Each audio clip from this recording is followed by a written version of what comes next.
من حتی ببینید دوستان برنامه دارم که تحلیل زمانی خود پرایس اکشن رو یه توضیحی بدم بهتون کامل، که به جرئت میتونم بهتون بگم بچه این اصلا تا به امروز جایی بحث نشده. یعنی راجع به تحلیل زمانی با استفاده از مثلا ابزار ایچیموکو صحبت شده، خیلی داریم. مثلا ابزار گن، آقای گن هست که زمان رو داره تحلیل میکنه. اما خب ما دسترسی کامل به دانسته های آقای گن نداریم.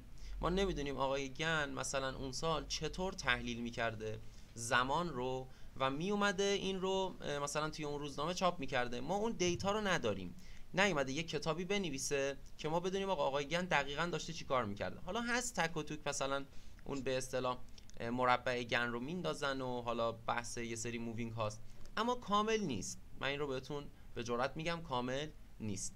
من ایچیموکو رو شاگرد آقای کریس بودم، کریس ایرانی، و واقعا به جرات میتونم بگم یکی از باسوادترین ها بود و تحلیل زمانی رو هم اونجا توی ایچیموکو ما داشتیم که بر پایه اعداد هست. اعداد حالا تقریبا شبیه به همون اعداد فیبوناچیه، 9 به اصطلاح 17 26 52، که حالا 52 دوره هست که در نهایت مثلا یه دوره 72 هم داریم.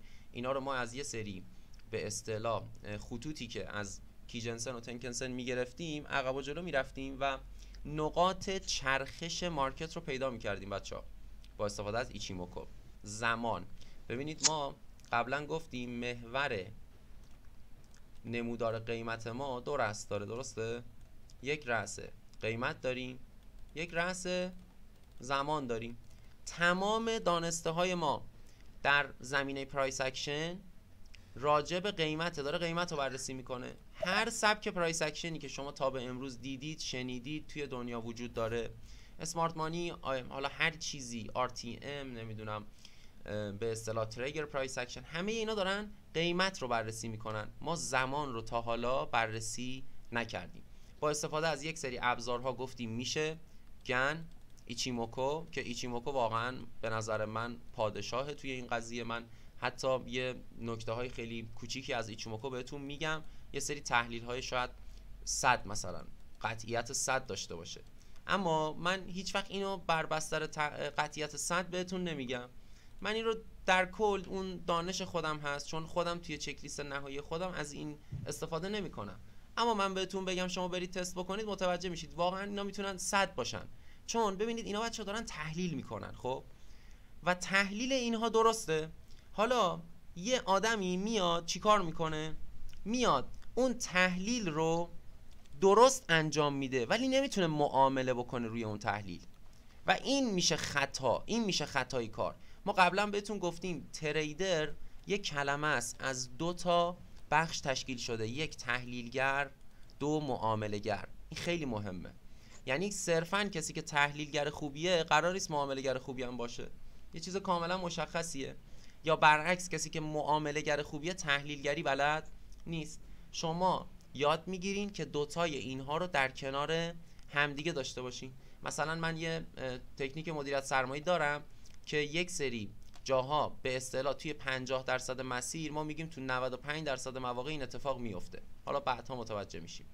میگیم اینجا ما سری نصف حجممون رو خروج میزنیم، ریسکمون رو میاریم به اندازه نصف این شادو زیرش فری میکنیم و 95% برد ما میره بالاتر. خب وقتی ما اومدیم این رو توی مثلا 8000 تا معامله در تمام ماه ها بک تست گرفتیم، خب مشخصا یه چیزیه که داره جواب میده و اون موقع است که شما با استفاده از این تکنیک ها میشید معامله گر. بحث تحلیلگری با این کاملا فرق میکنه. پس به خاطر همین بچه‌ها من بهتون گفتم که ما میگیم 100 قطعیتش، این 100 برای یه نفر 100 راحت میتونه معامله باز بکنه روش، برای یه نفر هم 100 اما نمیتونه معامله بگیره. خیلیا ترس دارن، خیلیا به اصطلاح طمع رو نمیتونن کنترل بکنن، که خب راجع به اینا هم بحث میکنیم. من نکته هایی از ایشیموکو هم بهتون یاد میدم، یه چیز یادگاری، این رو واقعا از ته دل بهتون میگم. و اینکه تحلیل پرایس اکشن قیمت که گفتیم داریم، ما میایم با استفاده از خود کندل ها یه تحلیل زمانی هم بهتون آموزش میدیم. من انقدر سرفصل بچا زیاد بود، یعنی واقعا اوایل گفتم من چطور بیام اینا رو توی 7 جلسه مثلا توضیح بدم، توی 8 جلسه توضیح بدم، و گفتم خب در نهایت حالا یکی دو جلسه هم بیشتر بشه اصلا مشکلی نیست، ولی من سعی میکنم یک به اصطلاح دید کاملی نسبت به پرایس اکشن بهتون بدم تا دیگه یک سری آدم ها نتونن سوء استفاده بکنن. حالا این بمونه به یادگار از من به شما. خب استاد من منتظر حواسی که گفتین هستیم. بعد این برای سقف و کف هم گفتین حق تقدم داره، اونم میره تو بحث پیوت قیمتی دیگه، اونم مثل اندازه پیپ و اینا که مثلا کف اندازه سقف باشه اونم میره توی اون بحث ATR. خب این که ما گفتیم حق تقدم، آره اون بحث ATR. ببین الان مثلا این چیه؟ یورو یو اس دی. خب یورو یو اس دی اومده از پایین یه شادو زده مثلا 18 پیپ. خب اینجا طول این شادوه. الان از بالا هم تو نگاه بکنی حدودا همونه دیگه، درسته؟ حالا 15 16. الان درست. از نظر به اصطلاح زمان این دوتا سقف برای یک تایم فریمن. این که اون حالا سوال اولیه بود. و این که ما میگیم آقا این درست. کف اگر قرار باشه زده بشه، مارکت باید بیاد نصف این به 2/3 این پیپت رو عبور بکنه که به اصطلاح حق تقدم داره. این 2/3 پیپت خودش حق تقدم داره. باید مارکت از 2/3 این عبور بکنه که من بگم این صد از دست رفته. در غیر این صورت این یک نفوذ عادی هست، مثلا میتونه بیاد اینجا دوباره بره بالا. خیلی‌ها فکر میکنن این الان دیگه عبور کرده که اصلا این شکلی نیست. آره خب حالا الان مثلا همینجا استاد من حالا متاسفانه بفرمایید اگر سوالی هست مشکلی نیست بگید. میگم متاسفانه من دیر با پیج شما آشنا شدم، دوره‌های شما رو ندیدم. شما دوره‌ها رو دیگه برگزار نمی‌کنی، دوره‌های جامع کامل که بخواید 0 تا 100 باشه؟ من فرکتال دارم هنوزم. خب منتها فعلا چون داریم این دوره‌ها رو برگزار می‌کنیم تایم نداریم که حالا اونا رو مثلا پیش ببریم، ولی خب اینا که تموم بشه مجدد میذارم دوره سیستم فرکتال دیگه. بحث استراتژی شخصی خودمه و سیستم فرکتال دیگه اون دیگه خیلی کامله. حالا من بعداً توضیح میدم بهتون چون درست. دیگه حالا سر کلاس هست. حتما. زنده باشید، متشکرم. خیلی ممنون استاد، لطف کردین توضیح دادین. سلامت باشید. حالا ما بخوایم یک یادآوری بکنیم تا به اینجا که ببینیم آقا ما تا به این لحظه، چون حالا یه وقفه‌ای هم افتاد، راجع به اصطلاح ساختار حرکت قیمت که نوع CP بود، نوع حرکت شارپ بود، صحبت کردیم با هم دیگه. شما متوجه شدید روند قیمت به چه شکل داره حرکت میکنه، سقف‌ها و کف‌ها. ببینید به فرض مثال یک ساختاری میاد اینجا شکل میگیره، این مشخصه، فقط کافیه ما یه مقدار دقت داشته باشیم. این ساختار یک ساختار نزولیه، پس وقتی یورو یو اس دی اینجا میاد ان مقدار ریزش میکنه این طبیعیه. حالا خیلی‌ها میان میگن مثلا آقا تایم خبر بود، خیلی‌ها میان میگن آقا استاپ هانت کرد بازار ما رو. اصلا چیزی به اسم استاپ هانت بچا وجود نداره. چرا دلیلی داره بانک بیاد مثلا معامله توی خرده تریدر، ببین به ماها میگن خرده تریدر. خب همه ماها، حتی کسی که مثلا با 300,000 دلار پولم داره کار میکنه خرده تریدر هست، یه چیز مشخصیه. اصلا بانک کاری نداره با شما. بانک اصلا با یک شیوه و یک روش کاملا متفاوت داره کار میکنه. اونا با همدیگه توی جنگن، یه همچین حالتی داره. پس چیزی به اسم استاپ هانت اصلا وجود نداره. شما کار درست رو باید انجام بدی. خیلی‌ها میان قیمت رو بچا قضاوت میکنن.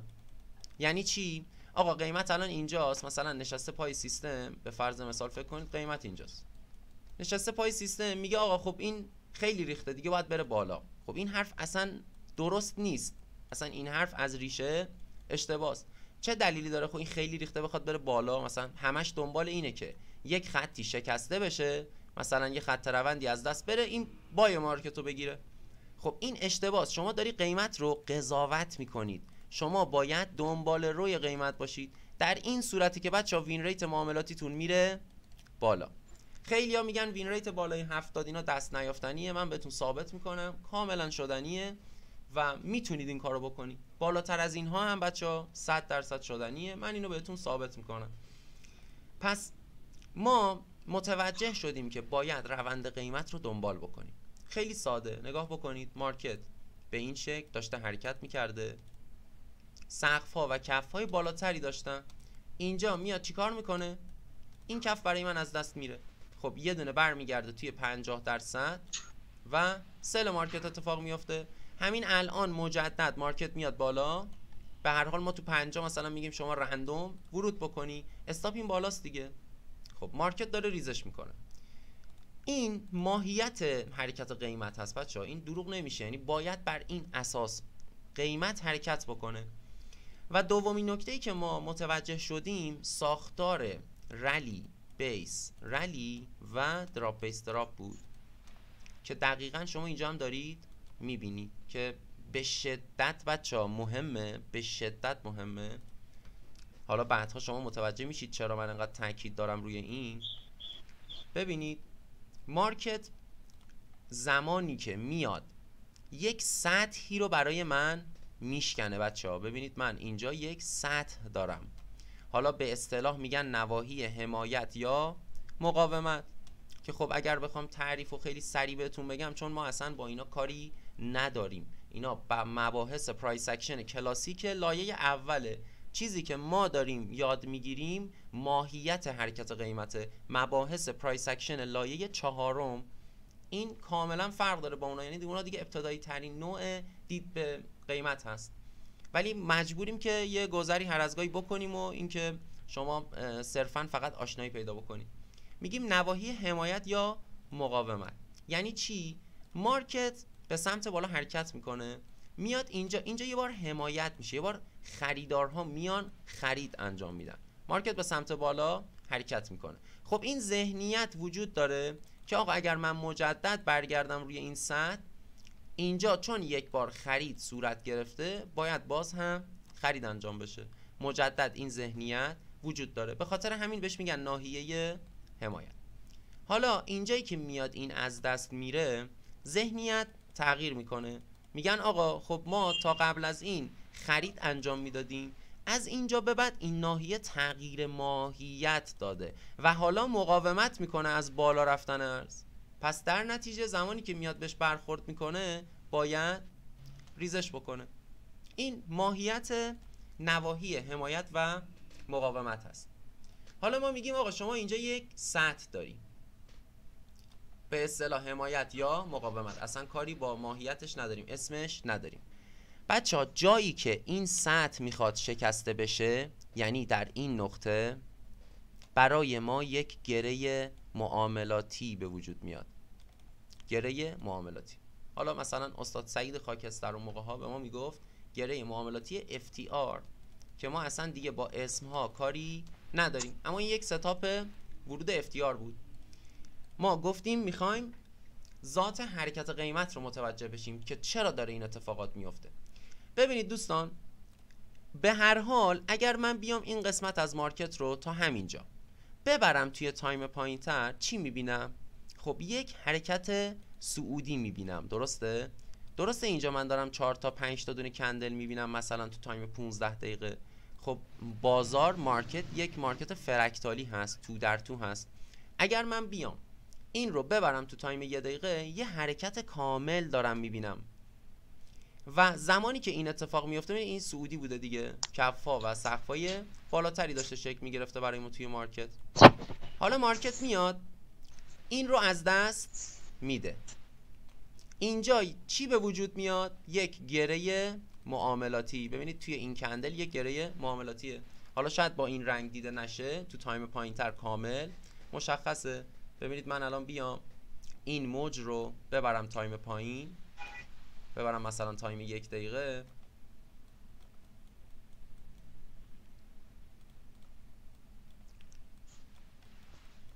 خب الان دیگه اینجا چی دارم؟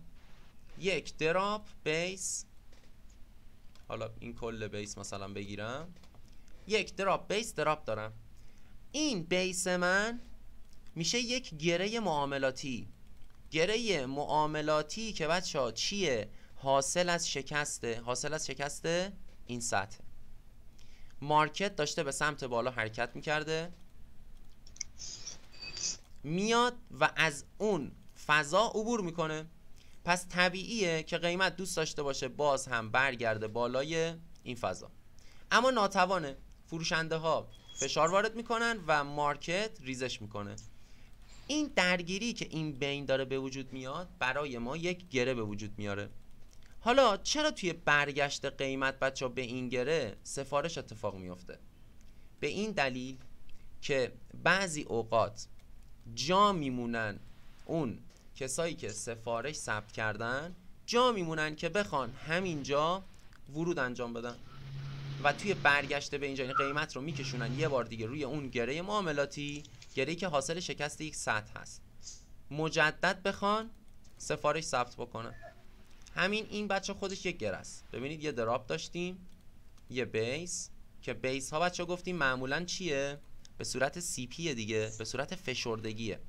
حالا الان کامل بهتون میگم که این معمولا تریبل تپس هست، یعنی 3 تا سقف و کف میسازه برامون. عدد 3 خیلی مهمه توی بازارهای مالی که میرسیم بهش. مجدد مارکت برمیگرده به این گره من. حالا این گره به تبع بچه‌ها بر اساس اون به اصطلاح تایم فریم ها یه مقدار بزرگ و کوچیک میشه که اهمیتشون هم به اصطلاح برای ما فرق میکنه که میرسیم به اینا هم تماما. و از اونجا مارکت باز ریزش خودش رو شروع کرده. ببینید این سل مارکت. حالا اگر دقت بکنید خب ما الان تو تایم 1 دقیقه ایم دیگه، درسته؟ خب میگن آقای رحمانی مگه اینم یک حرکت صعودی نیست؟ میگم بله. خب اینم یک حرکت صعودیه. میگه خب اگر اینم قرار باشه از دست بره باز گره دارم دیگه. میگیم خب 100%. اینم یک سطح میاد، یه گره داریم، شکست ببین، یه گره دیگه هم اینجا داره خیلی کوچیک. دراپ بیس دراپ. واکنش قیمت بچه‌ها به گره ماست. پس این از این. ما گره های معاملاتی عامل شکست و حاصل شکست داریم. عامل شکست یعنی چی؟ یعنی خیلی اوقات بچه شما میبینید این خط روندی که دارید به سمت بالا داره حرکت میکنه. ببینید این خط روندی که داره به سمت بالا حرکت میکنه میاد اینجا یه گره میسازه و بعد میاد این خط روند رو میشکنه. شما زمانی که میای این خط روند رو مثلا رسم میکنی میبینی آقا این گره بالاست، عامل شکسته، این باعث شکسته شدن این خط روند شده. در اصل گره‌ایه که تونسته خط روند ما رو بشکنه. اما یه گره معاملاتی داریم که حاصل شکسته. یعنی چی؟ یعنی زمانی که خط روند من شکسته میشه تو حالا پول بک به صورت سی پی، این گره به وجود میاد. این گره حاصل از شکسته که اصلا تفاوت آنچنانی با همدیگه ندارن. جفتشونم یک دراپ بیس دراپ یا رلی بیس رلی هستن. حالا این که صرفا خط روند باشه و این بشکنه، یک روند صعودی باشه این بشکنه، این گره ها به وجود بیان، اینم نیست. ما توی همین تایم 15 دقیقه که بودیم دیدیم ما یک سطح داشتیم از نوع استاتیک یا همون حمایت یا مقاومت. ببینید اینجا زمانی که این میخواد شکسته بشه، ببینید یه گره معاملاتی دارم که تو تایم پایین کاملا قابل مشاهده بود. حالا تو برگشت قیمت به این سطح باز هم سفارش معمولا روی گره های معاملاتی آروار 1/3 استفاده میشه. حالا فعلا بچه من اصلا با نوع ورود و خروج و اینا اصلا کاری ندارم، چون ورود و خروج کردن ما هم به صورت فرکتالی هست که همین فرکتالی ورود و خروج کردن باعث میشه وین ریت معاملاتی شما اگر 70 20 تا بره بالا، اگر 60 20 تا بره بالا، و این کاملا واقعیت مارکت هست. خب تا به این لحظه بچه ما اومدیم و یک مروری داشتیم بر اون نکاتی که توی جلسات قبلی کامل توضیح داده بودیم. این را هم که متوجه شدید دیگه، خطوط به اصطلاح استاتیک که من میگم یعنی همون منطقه حمایت یا مقاومت. وقتی میگیم داینامیک یعنی همون خط روند، چیز زیاد خاصی نیست. خب حالا میخوایم امروز یک مقدار راجع به مباحث امواج الیوت با هم صحبت بکنیم. آقای الیوت ویو. خب آقای الیوت میگه هر حرکت صعودی بچه‌ها شامل 5 موج صعودی هست و 3 موج اصلاحی. یه نکته ای رو همین ابتدا بهتون بگم، تمام مباحث پرایس اکشنی بدون استثنا همشون مثلا الان یه آقایی میاد به شما میگه آقا بیا من 100 میلیون به من پول بده، من بیام پرایس اکشن مثلا اسمارت مانی به تو یاد بدم. هیچ فرقی نداره با همین چیزایی که ما داریم بهتون میگیم، فقط اسمش تغییر کرده. من الان توی 1 دقیقه کامل بهتون میگم پرایس اکشن اسمارت مانی چیه. اسمارت مانی اینه بچه‌ها، ببینید ما میگیم سقف‌ها و کف‌های بالا داره شکل میگیره، اون میگه آقا قیمت اومد سقف رد کرد، اینجا به من BOS داد. حالا اومد دوباره کف بالاتر رفت مثلا اینو رد کرد BOS، باز BOS، حالا اومد پایین اینجا کف و زد، اینجا دیگه برای من چاک اتفاق میفته. حالا میایم اینجا مثلا یک اوردر بلاک پیدا میکنیم، تو برگشت این سل اتفاق میفته. پس هیچ تفاوتی نمیکنه، تمام این سبک‌ها بچه‌ها، تمام این مباحث زنجیروار به هم دیگه متصل هستن، همشون بدون استثنا. حالا این رو هم خواستم حتما بهتون بگم که در جریان باشید. مثلا ما میایم راجع به امواج الیوت صحبت میکنیم، این 100% ربط داره به گره های معاملاتی ما و فرکتالی دیدن بازار خیلی مهمه. هر موج صعودی شامل 5 موج صعودی هست و 3 موج اصلاحی، هر حرکت صعودی. حالا بچه ها بذارید من اینا رو کامل با یه رنگ جدا براتون رسم بکنم که متوجه بشین. ببینید، 1 حرکت صعودی به این شکل، این رو من عمدن دارم رنگهاش رو به این شکل رسم میکنم که شما اون موجهای صعودی جدا بشه از موجهای نزولی. اوکی. خب چرا میگیم 5 موج صعودی؟ خب این 1 موج، این 2، این 3، این 4، اینم 5. در حرکت صعودی 3 موج ما در جهت روند مثبت هست، 2 موج اصلاحیه، موج 2 و 4. حالا میگه آقا 3 موج کامل اصلاحی هم داری به این شکل، اینم 1، این 2، اینم 3. حالا شما اگر یه خورده بیاین دقیق تر به این نگاه بکنید، این دقیقاً همون ساختار دراپ بیس تراپی نیستش که با همدیگه کار میکنیم؟ دقیقاً بچه ها عیناً همون ساختاره، هیچ تفاوتی نمیکنه. حالا آقای الیوت میگه از اینجا به بعد چه اتفاقی باید بیفته؟ مجدد من باید 5 موج صعودی داشته باشم به این شکل. حالا بحث فرکتالی بودن بازار بچه ها دقیقاً یعنی این. مارکت میاد چی کار میکنه؟ به سمت بالا حرکت میکنه، اینم مثلا 3 موج اصلاحی. باز دوباره باید الان بچه یه 5 موج صعودی شکل بگیره دیگه، درسته؟ الان اگر این الگو در تایم 15 دقیقه داره دیده میشه، اگر بره توی تایم 1 ساعته چی میبینیم؟ میتونید به من بگین؟ کسی هست بچه ها بدونه؟ دقت بکنید، اینی که ما داریم در تایم 15 دقیقه میبینیم، تو تایم 1 ساعته این خودش یه موج صعودی کامله، یه اصلاح، باز دوباره یه موج صعودی. حالا از اینجا به بعد باز این 3 موج اصلاحی داره دیگه، درسته؟ به این شکل و این شکلی میشه. حالا باز باید آقای الیوت میگه یه 5 موج صعودی دیگه داشته باشم به این شکل و 3 موج اصلاحی. خب این خودش باز اینه. پس تو تایم 1 ساعته اینجا تازه الان 5 موج صعودی ما شکل گرفت. این دقیقاً مفهوم تو در تو بودن بازاره. دقیقاً مفهوم تو در تو بودن بازار یعنی این، یعنی یه الگویی تو تایم 1 دقیقه داره شکل میگیره، همینطوری الگوهای بالاتر رو داره کامل میکنه. همون بحث چرخه های فرکتالی، سایکل ها، دقیقاً همینه.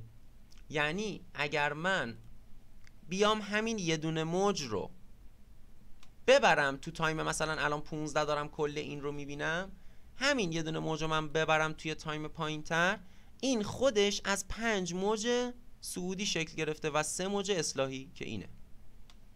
این دقیقاً مفهوم تو در تو بودن بازاره. حالا من یه ذره بچه ممکنه به اصطلاح گیج کننده باشه، من اینو میخوام رسم بکنم که دقیقاً متوجه بشید. پس یه مقدار ممکنه حالا اذیت کننده باشه. ببینید فرض میگیرم که یک 5 موج صعودی دارم. خب میگیم 3 موجم باید اصلاحی داشته باشه دیگه، آقای الیوت میگه.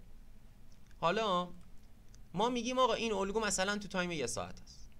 من اگر همین یه دونه موج رو ببرم تو تایم 15 دقیقه، خودش یه 5 موج صعودی کامله. درسته؟ به این شکل. این هم 3 موج اصلاحیش. هر کدوم از اینا همونن، هیچ فرقی نمیکنه. پس کل این الگو خودش چیه بچه‌ها؟ در تایم بالاتر یه حرکت اول هست به این شکل، میخواد حالا موج بعدی رو برای من بسازه.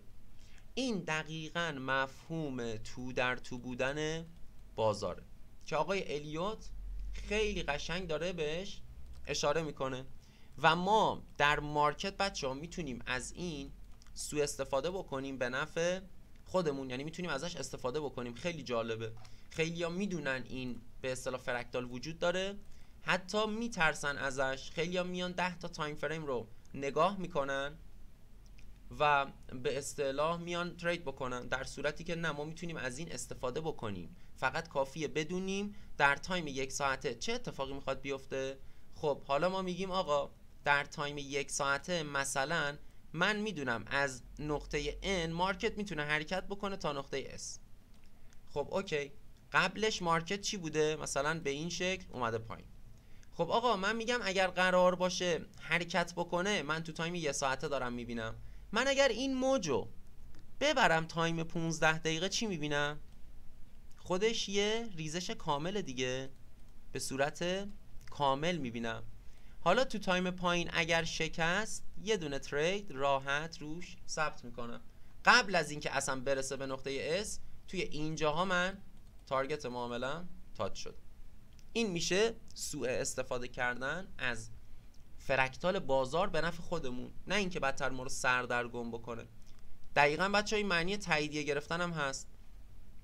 بعضن شما شنیدید میگن آقا تاییدیه میگیریم، مثلا ورود میکنیم. خیلیا میگن آقا تاییدیه بگیر، ولی نمیگن اصلا تاییدیه گرفتن یعنی چی. خب منظور چی از تاییدیه گرفتن؟ دقیقاً معنی تاییدیه گرفتن یعنی حالا به صورت کندلی هم داریم که کندل هم بچه‌ها همینه، هیچ فرقی نمیکنه، اونم باز درگیر فرکتال هست. من الان اینم کامل بهتون توضیح میدم. چرا میگم هیچ فرقی نمیکنه؟ کامل متوجه میشی. اینم فقط خواستم یک در حد یک مثال باشه. خب ببینید، به فرض مثال من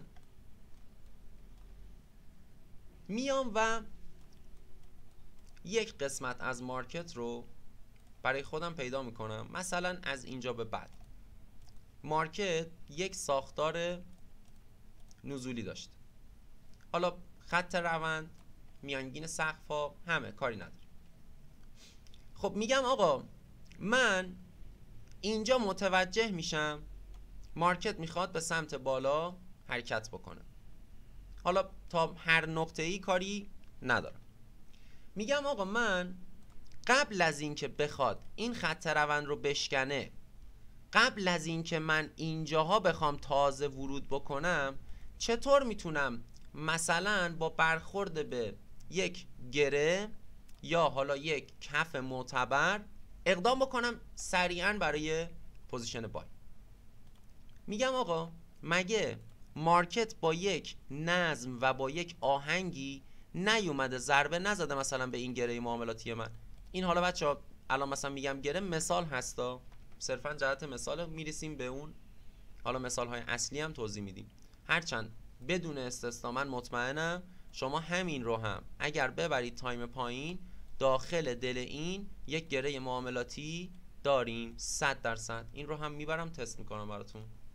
اوکی، میگیم آقا مارکت با یک آهنگی اومده ضربه زده به این حالا گره، کف، هرچی، اصلا کاری ندارم. اگر من بیام آخرین موج رو ببرم تایم پایین و ساختارش رو کامل ببینم، آیا زودتر نمیتونم یک معامله 1-1 یا حالا هر چی بگیرم و دیگه نیاز نباشه اصلا بیاد این خط روند منو بشکنه و حرکت داشته باشه و سود مثلا n% 2% روزانم رو بگیرم؟ این میشه همون بحث سوء استفاده کردن.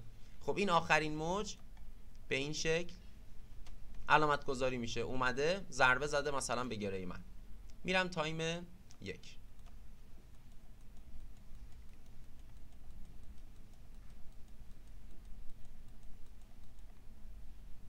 خب به قول استاد خاکستر حالا پیدا کن پرتقال فروش را. خب بذارید بچه ها من اینو یه مقدار از حالت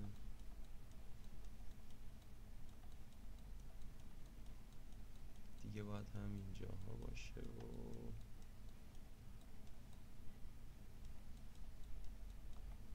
ای بابا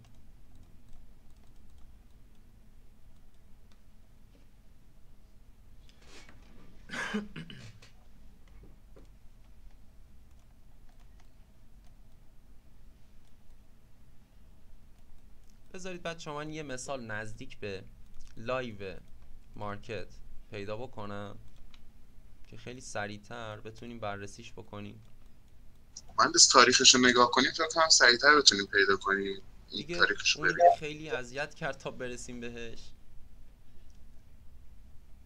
به فرض مثال بچه ها ببینید شما میگید آقا من یه گره معاملاتی اینجا دارم، درسته؟ یه حرکت صعودی دارید. حالا نمیخواستم این مثال گره معاملاتی رو الان بزنم، قصدم این بود که بعد از این مثال برسیم روش دیگه، حالا مستقیم بریم سر اصل مطلب. شما یک حرکت صعودی دارید به این شکل، مارکت میاد این رو میشکنه، یک گره دراپ بیس دراپ. آقا مارکت میاد برمیگرده روی این گره. خب خیلیا میان میگن آقا مثلا خب باید پوزیشن سل اتفاق بیفته. حالا ما میگیم آقا آره، ما هم میگیم باید سل اتفاق بیفته.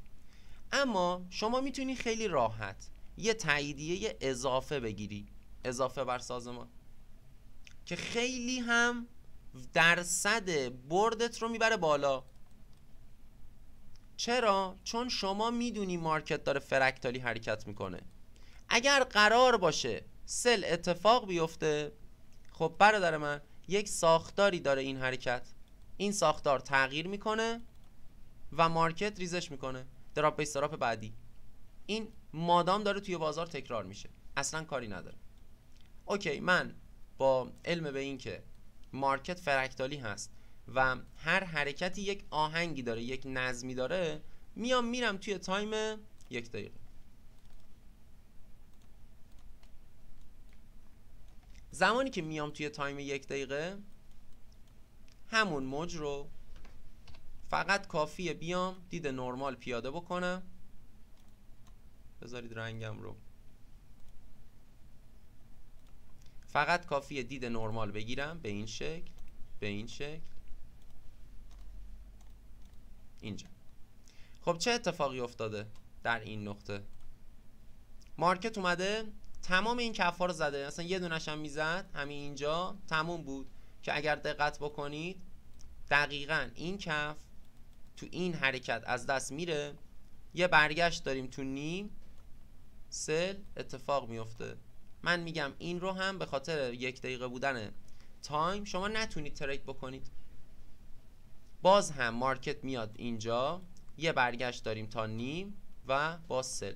حالا بچه کی میتونه بگه این چرا اومده اینجا تا اینجا بالا بد ریخته؟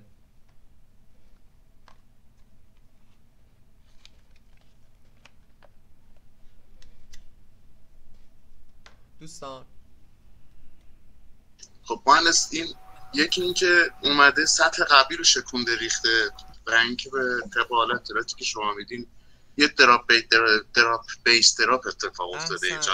یه گره معاملاتی اینجا دارید دیگه، مارکت میاد این گره رو برمیداره میریزه. بازار تماما تکرار مکرراته، تکرار گذشته است. هر چیزی که شما دارید میبینید پشت سر هم داره همون جوری تکرار میشه.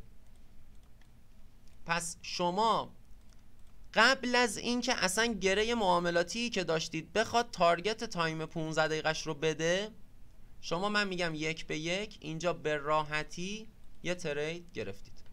من شخصا بچه دنبال آر به آرهای فضایی نیستم، میتونم بزنم. من لایو مارکت براتون این رو اصلا ثابت میکنم بهتون، میتونیم با همدیگه با همین گره های معاملاتی، همین دانشی که شما دارید، میتونیم معاملات 1 به مثلا 20 بزنیم. ببینید همینجا مارکت یه ساختار صعودی داره، این کندل سبز رنگ گره معاملاتیه، خارج شده از این سطح، یعنی همین یه دونه کندل. ببینید به این شکل. خب این اومده بهش برخورد کرده، استاپ بالایی گره. خب این تارگت 1 به 20 هم میده بهتون. اما بچه ها ببینید منطقی بخوایم نگاه بکنیم، از نظر اصلا آمار و احتمال چند درصد احتمال تارگت خوردن ما هست، چند درصد احتمال استاپ؟ خیلی کمه، این درصد خیلی کمه. از نظر آمار و احتمال هم اگر بخوایم نگاه بکنیم، معاملاتی با آر به آر 1 به 1 درصد بردش حداقل 50-50 است. حالا شما میاین علم رو چاشنی کار میکنین، خب قطعا بهتره. ما توی این بازار بچه ها دنبال پولیم، دنبال چیز دیگه ای نیستیم، دنبال پولیم. این که بگیم آر به آر خوبی گرفتم، یا بگیم مثلا نمیدونم آر به آر مثلا 1 به 8 گرفتم بیایم یه استوری بکنیم و اینا، نه اصلا این شکلی نیست، اصلا این شکلی نیست. دنبال پولیم بچه ها، دروغ هم نیست. و قانون حالا به دست آوردن پول تو بازارهای مالی میگه آقا تو باید در ایمن ترین حالت ممکن جلو بری، چه از نظر مدیریت سرمایه، چه از نظر روانشناسی فردیت، چه از هر نظر، چه از نظر تحلیل، باید در ایمن ترین حالت ممکن بری جلو. حالا منطق میگه آقا من اینجا استاپ خودم رو تو ایمن ترین حالت ممکن بذارم مثلا بالای سقف، تارگت هم پایین. ایمنه. چرا؟ چون اگر زده بشه مارکت تغییر ساختار داره. از همینجا به بعد اگر ما بخوایم بررسی کنیم، دراپ بیس دراپ، این یک بیس هست، گره معاملاتی هست. این گره حاصل از چه سطحیه؟ مثلا سطح من بچه این شکلی بوده. حالا مارکت برمیگرده به این، ریزش میکنه.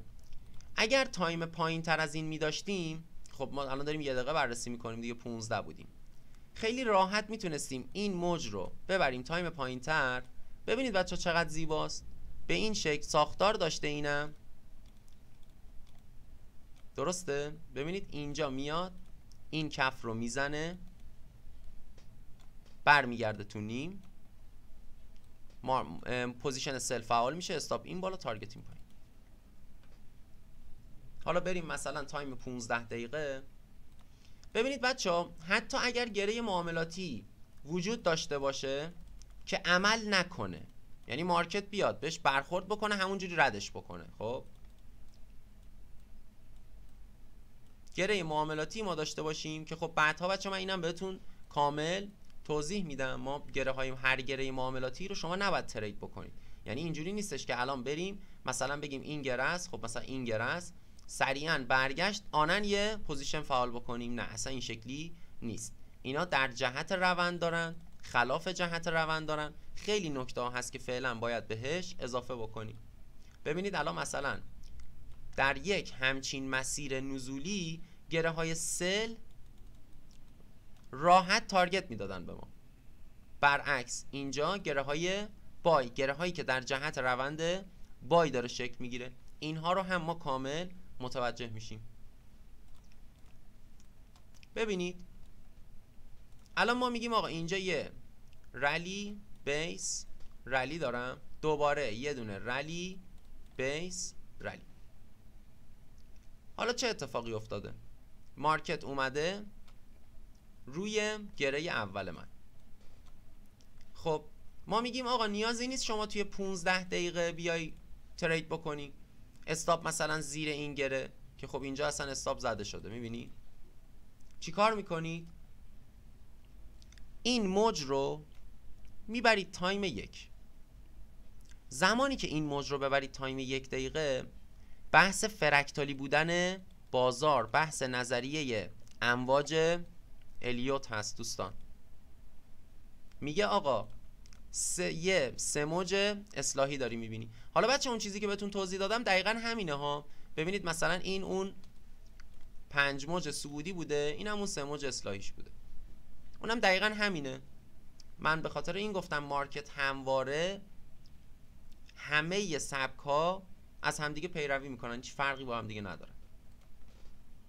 حالا اگر اینو ببریم تایم پایین، دقیقاً ساختار حرکت قیمت رو به این شکل میبینیم. این میشه خط روندش، اینجا شکسته میشه، توی این کندل پول بک دارید و بای. یعنی برید تایم پایین، دقیقاً این ساختار براتون قابل مشاهده است. اصلا همینجا هم قابل مشاهده است. چون یه مقدار عقب تر بود دیگه ما نرفتیم، نزدیک به لایو مارکت باشه کامل میتونیم بریم تایم پایین. به این میگن تاییدیه گرفتن درست، سوء استفاده کردن از فرکتال بازار. بچه‌ها خیلی نکته مهمیه این که شما بدونید چطور باید از فرکتال استفاده بکنید و 100% خب به نفعتون هست. یه چیز کاملا مشخصیه. بریم روی مثلا طلا. مثلا بچه‌ها ما سل طلا رو اینجا فعال کرده بودیم، اگر اشتباه نکنم اینجا فعال کرده بودیم سل طلا رو. همین الان فکر کنم من توی استوریم هست، نگاه بکنید دقیقاً اینجا من سل طلا رو زده بودم. اون تا اینجا خروج کردیم دیگه، منتظر این نبودیم. حالا تو برگشتش هم باز میشد بگیری دیگه. چرا میشد بگیری؟ خیلی ساده میخوام به من توضیح بدید. حالا مثلا تایم خبره، اصلا هر چیزی فرقی نمیکنه. حتی بچه‌ها من 4 روز پیش یه استوری گذاشتم، گفتم این حرکت یه مقدار ناآشناست، میتونه ریزش بکنه. خب ما هم به هر حال داریم از یک الگوی پیروی میکنیم دیگه، همینه، هیچ چیز خاصی نیست. ببینید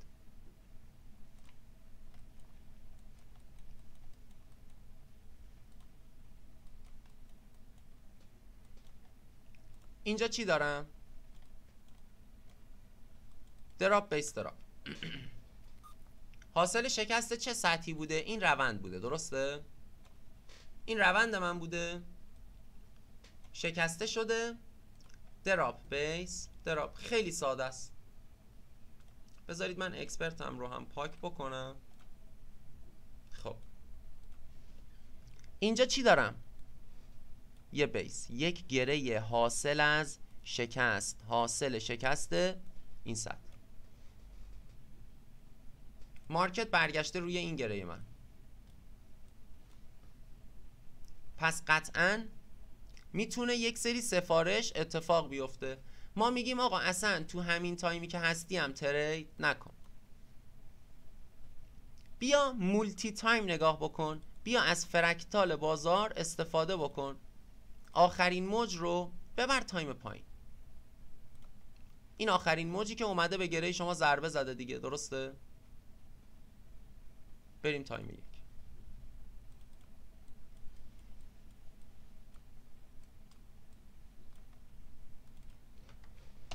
زمانی که میاین تایم 1 دیگه به راحتی میتونید حرکت مارکت رو بچه متوجه بشین. ساختار صعودی بوده،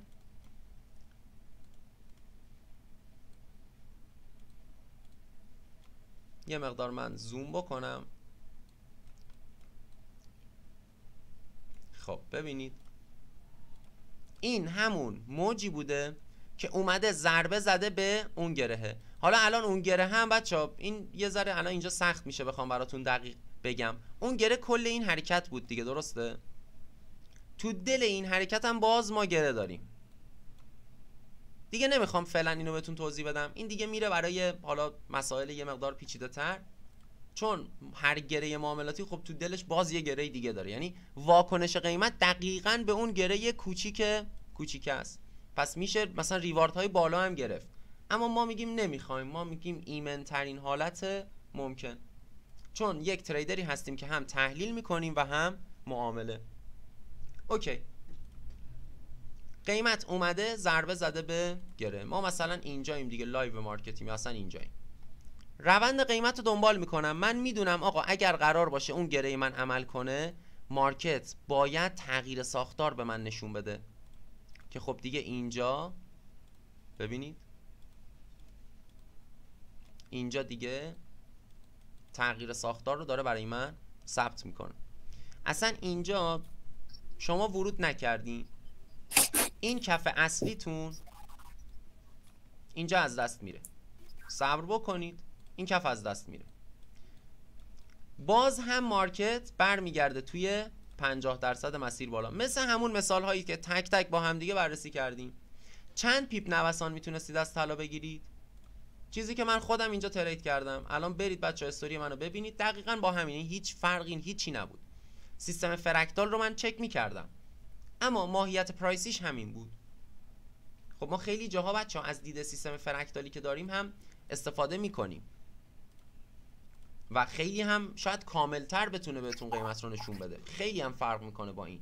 اما میخوام بهتون ثابت بشه که ماهیت قیمت اینه، هیچ چیز خاص دیگه ای نیست. حالا سلام جان رحمانی، خدا قوت، خسته نباشید. سلام حامد جان، خوب هستین؟ متشکرم، مرسی.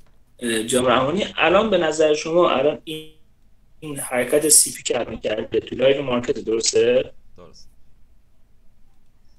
این میتونه بالاتر بیاد بریزه؟ یه سطحی اون بالا داریم، یه سقفی اونجا داریم. بالاتر بره بریزه اینجا. آها اگه احسن. بیاد اینجا بریزه پترن شکل میگیره دیگه. آره درست. اگه آره ببینیم تا اونجا می‌بینیم. اگر برخورد نظر شما میتونه تا اونجا بیاد؟ بله میتونه برخورد بکنه بریزه. اما ببینید ما فعلا نباید باز قضاوت بکنیم بگیم این الان مثلا مستقیم میتونه بیاد اینجا.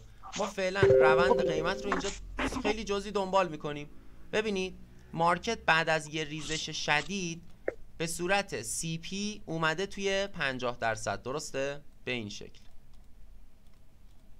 باز هم بچه ها جالبه ببینید، یعنی فقط کافیه شما یه خورده درک پیدا بکنید نسبت به ساختار حرکت قیمت، دیگه یعنی تمام حرکت ها، تمام بازارها عیناً میتونید به راحتی آب خوردن کار بکنید توش.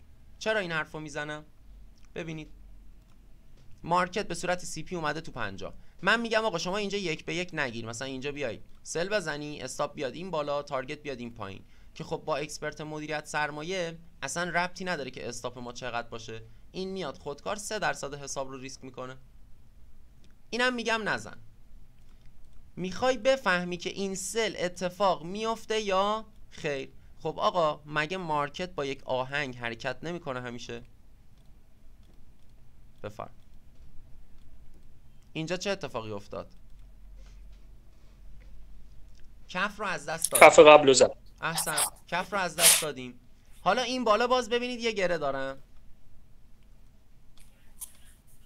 مارکت برمیگرده به این گره من. اصلا روی گره هم ترید نزدین، یک به یک این موج یه فیبوناچی بندازید برگشت تو نیم سل. حالا معمولا ما میگیم اینجا پترن تو بی کامل میکنه، میاد این کف ها رو برمیداره که خب این رو هم من براتون بعداً کامل توضیح میدم. تمام مارکت همینه بچه ها. ببینید حتی تو حرکت های کوچیکتر، یعنی من کندل به کندل مارکت رو الان بیایم با هم بررسی بکنیم، همینه، هیچ فرقی نمیکنه. ببینید یه ساختار داشتید به این شکل،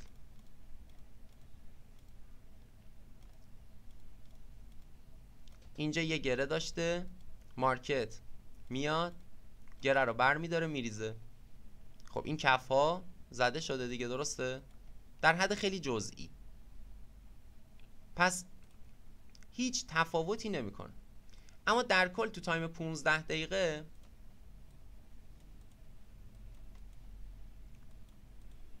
مارکت اومده و مجموعه این کف ها رو زده. اینجا بچه‌ها من حالا این ربطی به این بحث به اصطلاح امروزمون نداره، به بحث سیستم فرکتال و اون حالا استراتژی های شخصی خود من ربط داره، اما خب توضیح میدم تا یه حدودی بهتون. ببینید یک سری مجموعه کف وجود داره. اگر مارکت برگرده روی اینا میگیم پترن تو بی کامل میشه، الگوی زمانی هست و مارکت میتونه بریزه. اما اگر بر نگرده روی این و ریزش بکنه، اینجا یه فضای خلا به وجود میاد. این ناحیه یک فضای خلا به وجود میاد که این در آینده باید بچه ها پر بشه، باید پر بشه. این دیگه بایده، این ناحیه باید پر شه. اگه بخوام براتون مثال بزنم، بخوایم مثلا یک مثالی داشته باشیم از حالا فضای خلا. خب اینجا تقریبا میتونم بگم یه خلا کوچیک بوده پر شده. ببینید بچه مثلا همینجا مارکت میاد یک سقفی رو میسازه به این شکل، عبور میکنه میره بالا، برگشت قیمت روی این سقف نیست. این باید بچه ها مماس بشینه روی این سقف ها. اگر این اتفاق نیفته، این فضا برای ما میشه چی؟ فضای خلا، خلا قیمت. در آینده مارکت این باید پر بشه، باید پر بشه که در آینده ببینید میاد و دقیقاً این فضای خلا ببینید به این زیبایی پر میشه. باز هم مثال فراوونه، اگر بخوایم پیدا بکنیم اصلا خیلی زیاده. یعنی اگر فضای خلایی وجود داشته باشه جا بمونه، باید پر بشه. که ما در اصل به اینا نمیگیم گپ قیمتی بچه‌ها. گپ قیمتی همین چیزیه که الان براتون مثال زدم. این گپه، یعنی اگر من اینجا یک کف دارم به این شکل، این باید پر بشه. اگر اینجا نمیچسبید مماس روی این کف، میومد و اون رو در آینده مارکت پر میکرد. حالا گفتم کاری با اینها نداریم. خب من یه دید این چنینی هم بگیرم، 1 ثانیه صرفاً.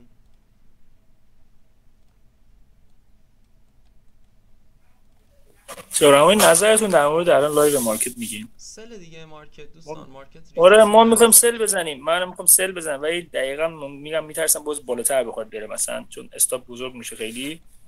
مارکت ریزشی هست و هرچند الان آره خیلی سی پی هم رفته. الان اینجا یه عدم تناسب بای هم داریم دیگه، این رو هم باید در نظر گرفت. بذارید من یه لحظه الان بهتون میگم چه اتفاقی میفته. بایش از پایین گرفتم چون خود به مووینگ 240 4 ساعته. اگر بیاد این سطح رو در تایم پایین بشکنه، حداقل بای تا همون به اصطلاح عددی که بهتون گفتیم 3345، این قطعا اتفاق میفته اگر بیاد این سطح رو بشکنه. چون من الان یک نشانه بای هم دارم اینجا. بعد از اینکه بیاد به این ضربه بزنه، بله میتونه مجدد ریزش بکنه. بذارید مثلا بریم تایم 1. این هم حالا یه دیده. ببینید اینجا این مجموعه کف ها که وجود داره، اگر ساختار من تغییر بکنه، مارکت مثلا بیاد بالای اینا رو بزنه، یه برگشت تو نیم، اینجا میشه بای گرفت تا حالا 1 به 1 باشه بهتره دیگه، نباید هدف حتما انتخاب بکنید. و همین الان هم توی تایم 1 دقیقه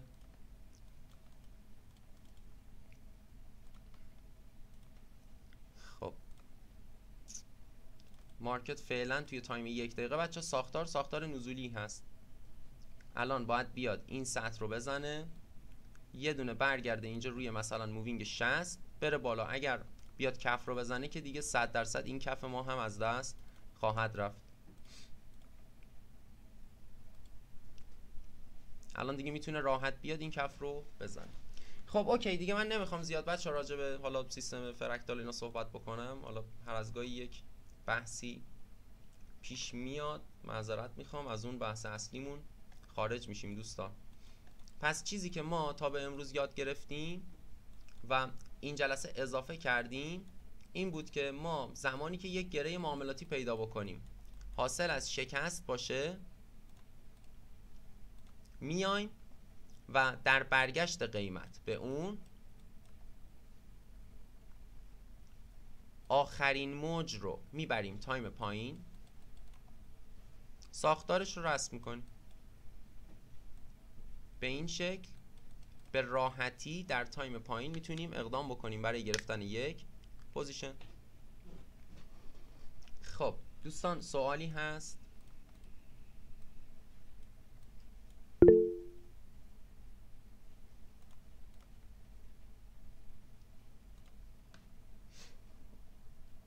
خب مهندس جسارتم بفرمایید. ببینید هر روش تریدی یا آموزشی یک تایم فریم مختص خودش هم داره، هرچند که ما میدونیم الگوها از تایم های پایین به تایم های بالاتر پاس داده میشه. این مثلا خاصیت داره، شما هر الگویی که توی تایم 5 دقیقه داری میبینید توی تایم 15 دقیقه حالا 1 ساعت بعد 2 ساعت بعد 4 ساعت بعد تکرار میشه گرفتش.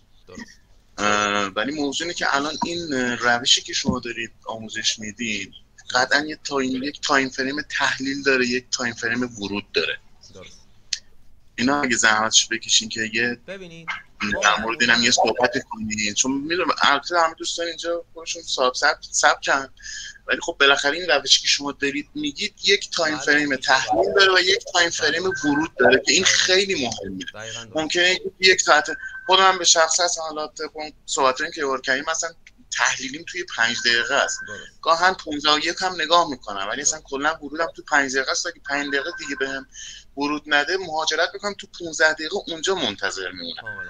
ولی این روشتون هم اگه از لحاظ تایم فرمی هم یه تحلیل کوچولو بدید ممنونتون میشم. خب ببینید ما بچه‌ها در این سیستم تایم فریم اصلا برامون مهم نیست. چرا مهم نیست؟ شما فقط کافیه 2 تا تایم رو فاصله بندازید، یعنی یه فرکتال جا بندازید. چرا اونم این کارو میکنیم؟ به خاطر اینکه مثلا ما میگیم آقا مارکت الان اینجا اومده بالا، خب از اینجا به بعد مثلا میخواد دوباره یه ریزش انجام بده، به فرض مثال اینجا بیاد بزنه به این کف مثلا ریزش بکنه. خب شما برای اینکه این موج رو بتونید ببرید تو تایم پایین و بررسی بکنید دیگه نمیتونید مثلا 15 برید 5. خب تعداد کندل های زیادی مشاهده نمی کنید، درسته؟ پس میایین چی کار میکنید؟ میایید 2 تایم میبرید پایین تر. یعنی اگر 15 دقیقه میشه تایم ساختار، تایم به اصطلاح تحلیل، 1 دقیقه میشه تایم تریگر، تایم ورود. اگر 4 ساعته برای شما، مثلا 1 ساعته برای شما تایم ساخت داره، 15 دقیقه میشه تایم ورود. و این اصلا فرقی نمیکنه که مثلا این سیستم در تایم 15 100% جواب میده با 1، مثلا تو تایم 1 ساعته و 15 دقیقه جواب نمیده. نه اصلا این شکلی نیست. مارکت ما گفتیم میدونیم همواره فرکتاله، فقط و فقط فرکتال. طبق همین الگو، همین ساختارین الان بچه نفته، خب طبق همین الگو و همین ساختار مارکت ریزش کرده. مارکت فرکتال بازم باید بریزه. جان میگم بازم احتمالاً باید بریزه دیگه اینجوری که این حرکت کرده. احسن. حالا الان مثلا ما باید اینو ببینیم هیدن هست یا نه. با این سقف هیدن باشه این میریزه دوباره این کفو میزنه و تمام. اگر هیدن نباشه این سقفو میزنه و سود. حالا کاری ندارم. ببینید بحث من اینه، مارکت اینجا ریزش کرده، به سمت بالا حرکت کرده، توی نیم نشسته روی این سقف. اینجا ما میدونیم این باید ریزش بکنه. خب میگیم آقا من اصلا فرقی نمیکنه اینو تو تایم 15 دارم میبینم، 1 ساعته میبینم، 4 ساعته، اصلا فرقی نمیکنه، بسته به اون صبری که من توی معامله دارم. اگر من میتونم مثلا 1 ساعته تحلیل بکنم، 15 دقیقه معامله‌مو بزنم، مثلا معامله من بیاد آقا 8 ساعت باز بمونه، میتونم بیام و توی 1 ساعت تحلیل کنم و 15 دقیقه ورود بکنم. اگر نه من میخوام اسکلپ انجام بدم، میخوام سریع ترید بکنم و تسلط دارم، میتونم بیام همینجا این کار رو انجام بدم. حالا الان به من بگید خیلی راحت و خیلی شیک. ببینید مارکت اینجا بچه ها ریزش کرد، برگشت توی نیم، برگشت توی 50% مسیر. حالا ما گفتیم میایم چی کار میکنیم؟ نمیایم همینجا تک تایم ورود کنیم، میایم از فرکتال بازار استفاده میکنیم. خب من اگر این آخرین موجو ببرم تایم پایین چی میبینم؟ یک ساختار صعودی. بذارید من اینو زرد بکنم معلوم بشه. ببینید ای بابا، ببینید به این شکل یک ساختار صعودی میبینم. این ساختار در تایم 1 دقیقه از دست میره. حالا الان یکیم دیگه، مثلا اگه 15 بودیم میرفتیم پایین تر، خب کامل قابل مشاهده بود. به این شکل برگشت تو نیم، به راحتی آب خوردن ما یک معامله 1 به 1 ترید میکنیم. پس تفاوتی نمیکنه. حالا مثلا این نفته، من برم مثلا تایم، یه لحظه بذارید من این رو هم ببینم. به احتمال زیاد بچه این نفتم میاد تا 65 و 65 حرکت میکنه دیگه. حالا یه خوردم بره بالاتر، اینجا ضربه بزنه به این دیگه، ریزش میکنه تا پایین. خب ببینید مثلا برم تایم 1 ساعته، بیام و یه مقدار قبلتر. ببینید به فرض مثال اینجا من یه گره دارم، یه رلی دارم، یه بیس دارم، یه رلی دارم. قبل از اون مارکت یک فاز نزولی داشته، درسته؟ خب الان من دارم تو تایم 1 ساعته تحلیل میکنم دیگه. پس تایم ساختار من، تایم تحلیل من میشه 1 ساعت. پس تایم تریگر من، تایم ورود من میشه چی؟ میشه 15 دقیقه. فقط کافیه من یک فرکتار رو ازش عبور بکنم. اونم یک رابطه ای هست بچه. حالا ما خیلی سطحی میگیم عبور که شما جا بیفته براتون. حالا اینجا باید چی کار میکردم؟ آخرین موج که ریزش کرده به گره ما ضربه زده بره تایم پایین برای بررسی. مثلا حالا بخوام آخرین موج رو ببرم تایم پایین به این شکل، 2 تا کندل 1 ساعته بوده، مثلا بریم تایم 15. ببینید ساختار حرکت من به این شکل بوده. اینجا دیگه خب از دست میره 100%، برگشت توی نیم دیگه. شما راحت میدونید دیگه آقا اینجا باید ترید بزنیم، استاپ این پایین، تارگت سقف که به راحتی تاچ میشه بدون استثنا. این الان بچه‌ها این نفته. پس روی همه ارزها همینه، یه مقدار دقت فقط کافیه. همین، یعنی روی همه ارزها همینه. ولی ظاهرا این که ساختار اصلیش فعلا صعودی بوده، ولی خب با توجه به اون سقف قبلی که مقدار پایین تر زده نشانه های نزول داره میده توی 1 ساعته. کجا؟ اصلا دقیقا همون اول با انتهای بازار تایم همین الان رو نگاه کنیم، ببینیش توی 1 ساعته لایو بازار توی 1 ساعت قرارش بدیم بیزنم. آره توی 1 ساعته اگه بخوایم بذاریدش ساختار کلی، بله ساختار اصلی صعودی بوده. الان با توجه به این سقفی که اینجا توانایی رد کردن قیمت رو نداشته، ما میتونیم بگیم احتمالاً داره ریورس میشه به سمت نزول. ولی عمدش به نظر من توی این تیکه‌ای که الان قرار داره صعودیه. توی 1 ساعتش دارم میبینم. آره مثلا این بر اساس پرایس اکشن قیمته، 100% هم درسته. مارکت مثلا به این شکل بوده، آقا نگاه نزول بوده به این شکل. آخرین بار دیگه اینجا این سقف اومده، این سقف رو تا حدودی رد کرده، نه اینجا رد کرده، درسته؟ خب برگشت داشته تا نیم، بای مجدد اومده تو نیم، باید این سقف رو میزده، اومده کف رو زده. حالا این که دید پرایسی هست، از نظر سیستم فرکتال هم ما اینجا یک، حالا به اصطلاح عدم تناسب قوی داریم که عدم تناسب میتونه نشون دهنده سل مارکت باشه. حالا اگر استوک 15 دیگه برمیگرده تو سیستم فرکتالی که دارید، برمیگرده به سیستم فرکتال. اما پرایس شما هم دقیقاً اینجا داره همون رو میگه، منتها خب این به اصطلاح فکر کنید روند رو هم به شما میده، یعنی همچین چیزیه. وگرنه در کل دیدگاه شما اینجا 100% درسته.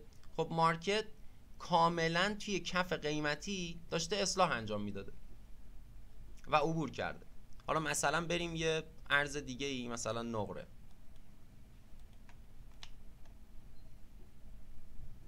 توی تمام بچه ارزها این میشه استفاده کرد. بریم مثلا تایم 15.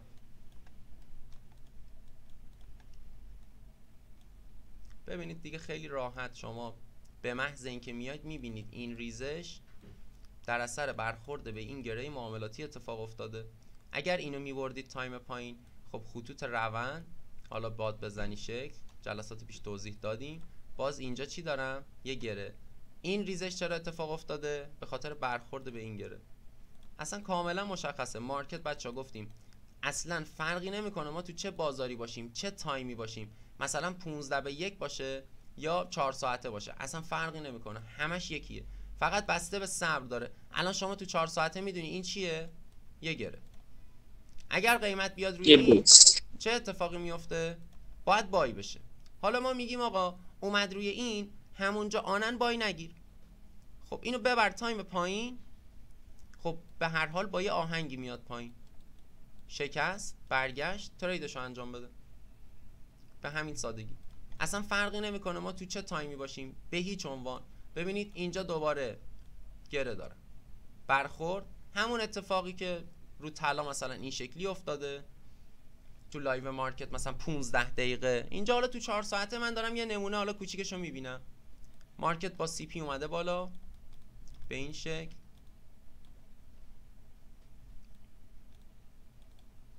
بذارید من این رو، این گره معاملاتیه، برخورده به گره، ریزش. حالا مثلا اینو باید ببریم تایم پایینا، ما تو همین تایم رسم میکنیم که قابل مشاهده باشه، اصلا فرقی نمیکنه. حتی بچه ها ببینید مثلا یه همچین گره هایی معمولا برخورد اول بای میدن، تارگت تایم پایین رو میدن. با این که این گره عبور کرده، به خاطر اینه بچه ما میگیم فرکتوری همیشه نگاه بکنید خیلی خوبه. به این علته. چرا؟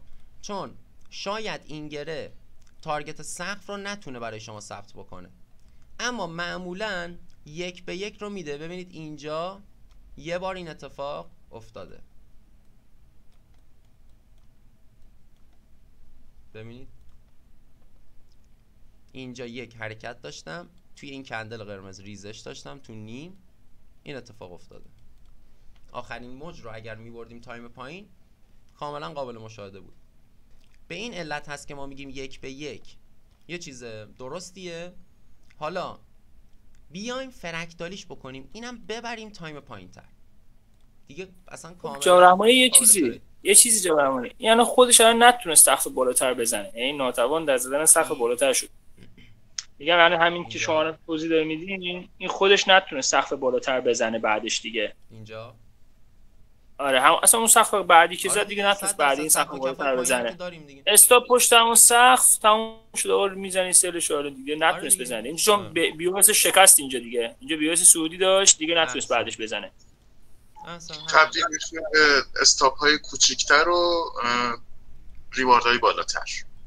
آره ببین، ولی من شخصا خودم اصلا با ریوارد های بالا زیاد حال نمی کنم، چون ببین حقیقت من یه چیزی رو کاملا حقیقت میخوام بهتون بگم دیگه، تعارف که نداریم. ببینید بچه‌ها، ریوارد بالا آر به آر های 3 خب معمولا یه مقدار وین ریت رو میاره پایین تر.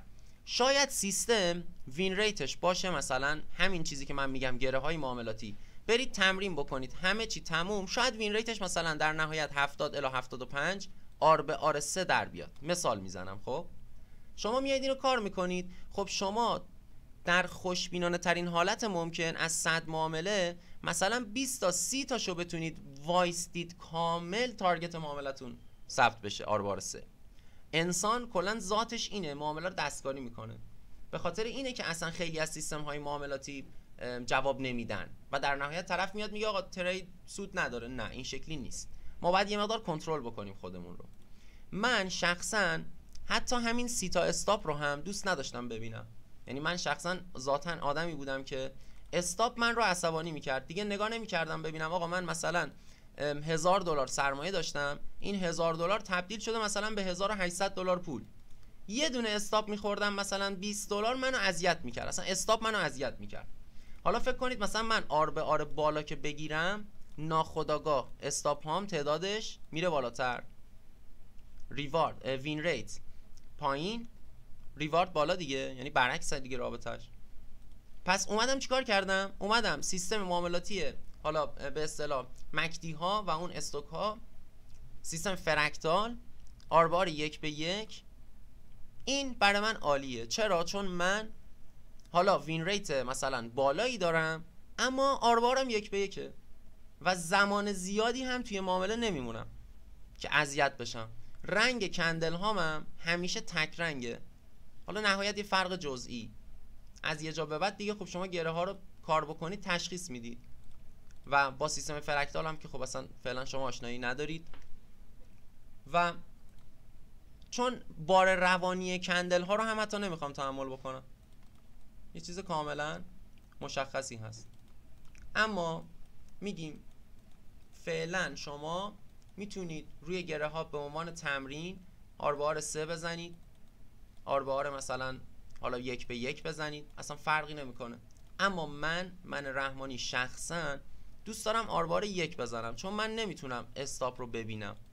این خب مثلا شخصیت منه، شاید یه تریدر دیگه ای باشه آقا بتونه تحمل بکنه، ولی من شخصا نمیتونم استاپ ببینم. یعنی مثلا من دوست دارم اکثرا معاملاتم با سود بسته بشه، به خاطر همین ترجیح میدم آر پایینی بگیرم اما وین ریت بالایی داشته باشم که خب این به نظر من مثلا با روحیات من سازگارتره. این باز بسته به خودتون. خب ببینید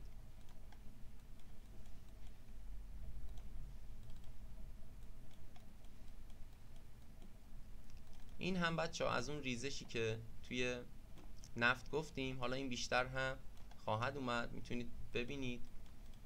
و علمه بچه‌ها، علمه، گوش بکنید حرفای ما رو، قدم به قدم بریم جلو، به امید خدا کامل متوجه خواهید شد.